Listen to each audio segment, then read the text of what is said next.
ஓம் ஸ்ரீ ராம ஜெயம். என் அன்பு குழந்தையே, எவ்வளவு சோதனைகள் வந்தாலும் உன் நம்பிக்கையை இழக்காதே. நல்லது செய்து நான் உன்னை காப்பாற்றுவேன் என்று சொன்னபடியே இப்பொழுது உனக்கான நல்ல செய்தி சொல்வதற்காக உன் வீட்டு வாசலில் நிற்கின்றேன். கால் வலிக்கின்றது என் செல்லமே. சீக்கிரம் வந்து உன் மனதிற்குள் என்னை ஏற்றுக்கொள்வாயா? உன்னை கை கொடுத்து காப்பாற்றி உன்னை பிரச்சனைகளிலிருந்து மீட்டு எடுப்பதற்காகத்தான் உன்னை தேடி வந்துள்ளேன். எக்காரணத்திற்காகவும் எந்த காரணத்தை கொண்டும் உன்னுடைய ஆசையையும் குறிக்கோளையும் லட்சியத்தையும் ஒரு பொழுதும் மற்றவர்களிடம் சொல்லாதே. ஏனெனில் எப்பொழுது என்ன நடக்கும் என்று யாருக்கும் தெரியாது. எப்பொழுது எதை பற்றி நீ திட்டம் தீட்டினாலும் ஒன்று நடக்கவில்லை என்றால் அடுத்து இன்னொன்று என இரண்டாவதாக ஒரு திட்டம் தீட்டி வைத்துக் கொள் என் செல்லமே. அப்பொழுதுதான் நீ ஏமாறவும் மாட்டாய், தோற்று போகவும் மாட்டாய். இனி நல்லது நடக்கப் போகின்றது என எல்லோரிடமும் சந்தோஷமாகத்தான் சொல்கிறாய். ஆனால் அதை கேட்பவர்களின் மனதில் அப்படிப்பட்ட நல்ல எண்ணம் இல்லையே.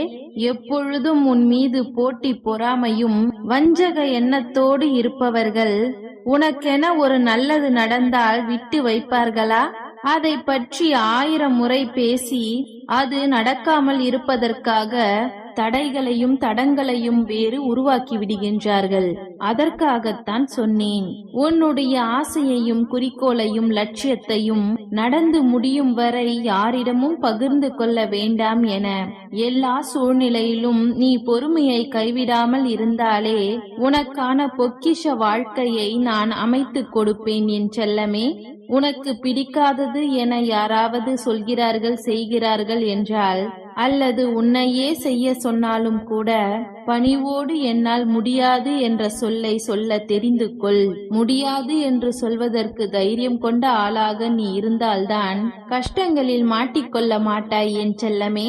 என்னை பார்த்து நான் செய்துதான் ஆக வேண்டும் என்று நீ தேவையில்லாமல் கஷ்டப்படுவதை காட்டிலும் எனக்கு தெரியாது என்னால் முடியாது என்று சொல்வதற்கு நீ தைரியமாக இரு. எல்லா விஷயங்களிலும் எல்லோருக்கும் மதிப்பும் மரியாதையும் கொடுக்க வேண்டும் தான். யாரையும் நீ மட்டம் தட்டக்கூடாது. ஆனால் உனக்கென கொடுக்கப்பட்ட உரிமையையும் சரியாக முறையாக பயன்படுத்திக்கொள். என்ன சொல்வது என்று தெரியாத சமயத்தில் அமைதியாக வாயை மூடி இருந்து விடு என் செல்லமே. அதை விட்டுவிட்டு என்ன பேசுவது என்று தெரியாமல் தவறாக பேசிவிட்டு மன கஷ்டம் அடையாதே. உன்னை விரும்பக்கூடிய மனிதர்களை நீ பிரிய நேரிடலாம். யாரையும் நீ கட்டாயப்படுத்தி பிடித்து வைக்க முடியாது அல்லவா? யார் உன்னை நெருங்கி இருக்க வேண்டும், யார் உன்னை விட்டு விலகி இருக்க வேண்டும் என எல்லாமே ஏற்கனவே தீர்மானிக்கப்பட்டதுதான். உனக்கென நன்மை செய்யக்கூடிய நல்ல மனிதர்களையும் நல்ல உறவுகளையும் ஒரு பொழுதும் உன்னை விட்டு விலக்கி வைக்க மாட்டேன் என் செல்லமே. நீ ஒரு நிமிடம் உன்னுடைய கவலைக்கு இடம் கொடுத்தால் அடுத்து உன் வாழ்க்கையில் ஒவ்வொரு நிமிடமும் மகிழ்ச்சியை இழக்க நேரிடும். என்ன நடந்தாலும் அதை நினைத்து கவலை கொள்ளாமல், எது நிகழ்ந்தாலும் அதை நினைத்து வருத்தப்படாமல் துணிச்சலோடு போராட ஆரம்பி. நான் சொல்வது சுலபமாக இருக்கும்.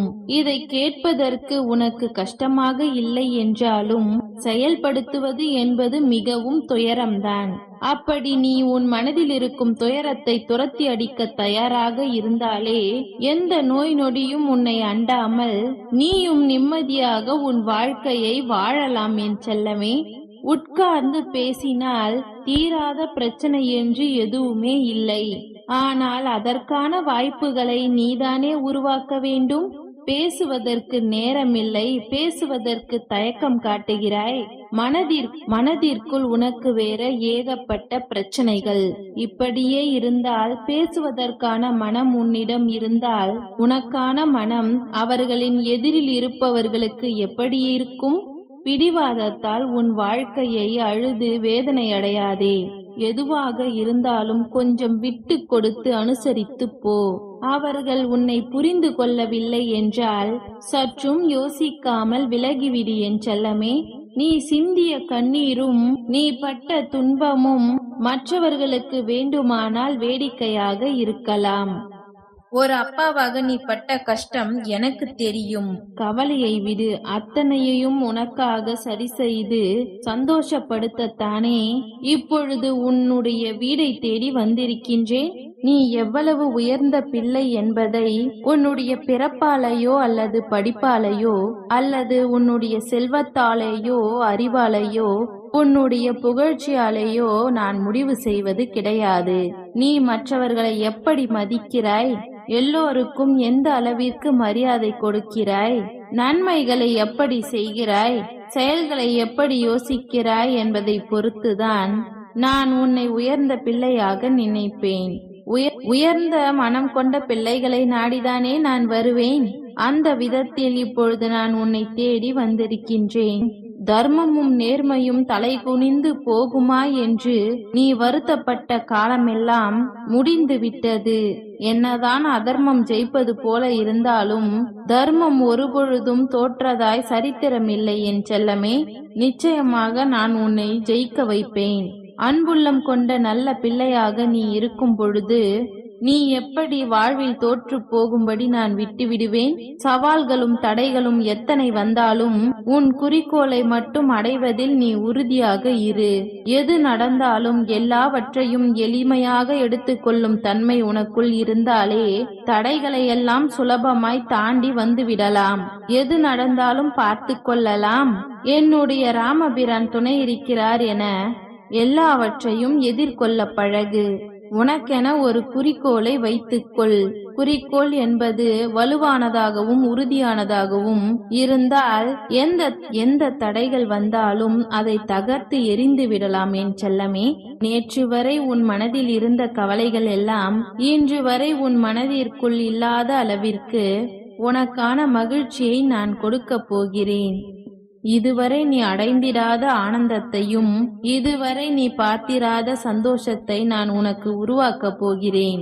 இதற்கு முன்பாக நீ செய்த நடவடிக்கையையும் நீ பேசிய பேச்சுக்களையும் இந்த உலகம் உன்னை விமர்சித்து கொண்டுதான் இருந்தது. ஆனால் இனிமேல் உன்னுடைய வாழ்க்கையை பார்த்து எல்லோரும் வியக்கத்தான் போகிறார்கள். ஆச்சரியப்பட்டு வாழ்ந்தால் இப்படிதான் வாழ வேண்டும் என உன்னை பார்த்து எல்லோரும் சொல்லும்படி நான் செய்யத்தான் போகிறேன்.